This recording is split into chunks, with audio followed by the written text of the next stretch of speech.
What is up, guys? Wretched Nation here. Today you're going to get an honest review of this Sony head unit that a lot of people started using. It's an honest review. I've not been paid to do this. I paid full for mine. Let's get it.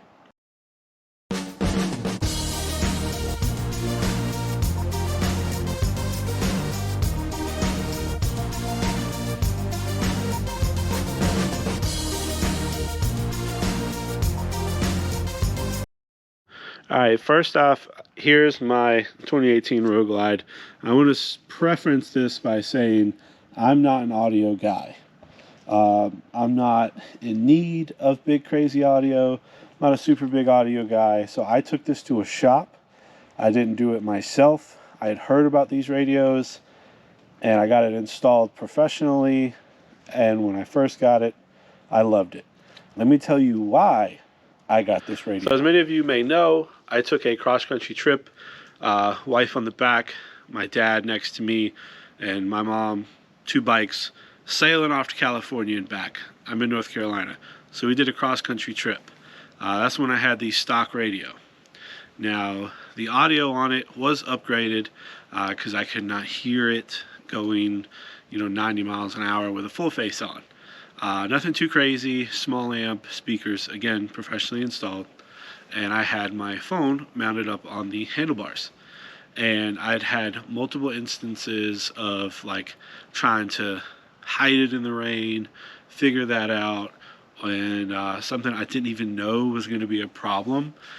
When we made it out west and got close to the desert, we were doing 114-degree days because we had to do this trip in the late summer, and it was brutal. Well, it wasn't long, my phone stopped working. It would go into protect mode. It would get too hot, and it just wouldn't work. So I had no GPS. I mean, luckily, it's not that hard. You basically just go 40 west, 10 west, whatever. You just head west. You're going to make it to the other ocean. But, we got into Phoenix one night to stay at a hotel. My phone was hot, and it wasn't working. And I had multiple problems, and I was just like, if I had like Apple CarPlay or something where I could plug my phone up, I would be excited. I wouldn't have to deal with the elements. I could have my GPS. I wouldn't have to worry about all that stuff. So that's why I got this radio. Now, I will say this Sony radio does a lot of cool features. You do have an extra USB cable, so I got 2 in there. You can just plug your phone in, put it in here, and everything you want to do works up on that radio right there. You got Apple CarPlay, Android Auto, whatever, that stuff works. I don't think it's Bluetooth. I never tried that. Like, Bluetooth audio works and stuff, but it's not Bluetooth CarPlay or anything like that. I've never tried that.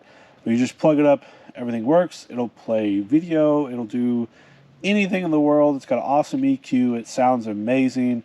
I got 2 speakers that will push more than I would ever want. I can hear this thing pretty good, rolling 100 miles an hour down the road with full face. So the audio proponent of this is really good. I liked it. It was great until it wasn't. The worst part about this is it's not waterproof. And it's not, I wouldn't even really call it water resistant. I had multiple issues with this. There was one time coming back from Michigan, we hit a rainstorm. It wasn't terrible, but the bike started running a little rough. I think I have either blown out intake seal or my intake is cracked in the back. But all of a sudden my radio went out. And it went off, come on, went off, come on. It was doing some weird stuff. And then I had battery issues. The screen itself wasn't working anymore. It wasn't basically getting a signal. You could turn it on, you could turn it off by the radio, but it wasn't working with the bike anymore. And come to find out, we fried a board. Let me see if I can show you one. So I don't have the board, but this is the wire harness I had to go pick up. And he had a spare one, and it had the board goes in here, and it should seal very well. I don't know if mine was not sealed 100% or what, but some water got in there. I could see a little bit of like green corrosion on that board, and I'm like, okay, you know, that shit happens. So I got up with the guy who did the stuff. He had a spare one of these. I gave him a little bit of money for it, took the board out of it, switched it out, good to go. I was a little upset about that. Honestly, I'm not 100% sure it came from that ride from Michigan. It might have came from getting caught in the rain coming back from Daytona. But I mean, I'm not riding this thing in the rain all the time. I just get caught in these rainstorms. And it was just a little disheartening. It was like, okay, it is what it is. You know, it's a bike around the elements. Okay. So let's fast forward to Sturgis this past year. After putting that new board in, everything worked fine. Haven't had any real issues.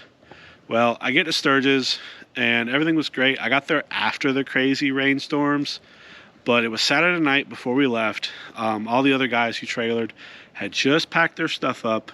I rode, so there wasn't anywhere for my bike to go. A crazy rainstorm and even hail popped up. My bike was outside, but it was outside for maybe a minute or two, and one of the guys grabbed the furniture blanket out of the trailer and threw it over the bike. It was covering the head unit, so it wasn't getting smashed with hail. It didn't have any physical damage. And, you know, it was covered for the most part. I mean, everything got wet, but, you know, it was covered. And I didn't start the bike or nothing. I just left it there. We, you know, took the truck into town that night to go out because they didn't want to go out on the bikes late and then have to pack everything up to leave in the morning. And it was whatever. Well, that next morning, I get up and I don't have any control over the volume. Like, my hand controls aren't working anymore. And I'm like, okay, here we go again. Maybe I messed up another board. Then on the way home, it started acting a little different. And if I did the volume on the like actual hard button, here, let me show you. So like this wasn't working anymore. I couldn't skip the song or turn the volume up. I had to do the hard button volume. And anytime you would release, it would change. It would like speed up the song. And then every time this thing loaded up, it would load up in demo mode. It wouldn't save any of your presets. It was like resetting the radio from the factory every single time. The bass was way too high every single time. The EQ was wiped. It was just a disaster. Now it still kind of works, but it also kills the battery on this bike in like 3 days. So anytime I'm not riding it, I have to have it plugged up. That's just how it goes.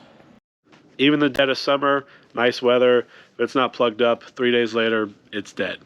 I haven't fixed it yet because I'm kind of a little disgusted about it. I'm not going to put the same radio on there.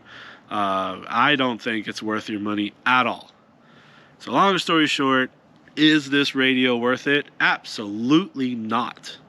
Luckily, the newer Harley radios, you can just do a little bypass plug in the back and you can get your Android Auto and Google, or not Google, Apple CarPlay.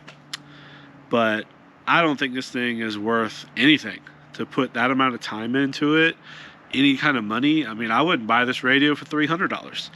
It doesn't make any sense. You're on a bike, and I know this isn't a motorcycle radio. I didn't know about much other stuff going on at the time. I think the GTS from Soundstream is waterproof, and I'll probably end up going with that. I've just been putting a lot of my money into my business, wretchedclothing.com. So I've just been dealing with it on the bike. Because if I take a trip on it, it's fine. Anywhere I go, I'm going to be riding more than 3 days, or more than, 3 days at a time. So it's not a big deal. I leave it plugged up on the battery tender.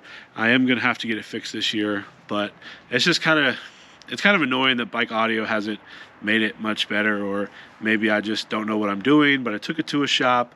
They build crazy audio bikes, but unfortunately, if you see a bike with good audio on it, I mean, they probably don't ride it. And I told them, I don't need anything crazy. I ride my bike. but hey, you know, this radio just wasn't it. But at the time, everybody was doing it. Seemed like a good radio, and they've just done better things. If you are thinking about buying this radio, do not, please run away. Do not buy this radio. It just isn't going to work out for you. If you have a Street Glide, might be a little better. The radio is kind of inset a little bit. It's got a little bit more of a shelf. But especially on these road glides, don't do it. Absolutely cannot discourage you enough from buying this. So it is what it is. It's our mistake. If you like this video, drop a like, comment down below what issues you've had with this radio. Hopefully you've got a good one. I just don't think they're sealed up real good. I don't feel like I've gone through like that much rain to be dealing with these problems, but it is what it is. If you're not subscribed, please consider doing so. And as always, keep it wretched.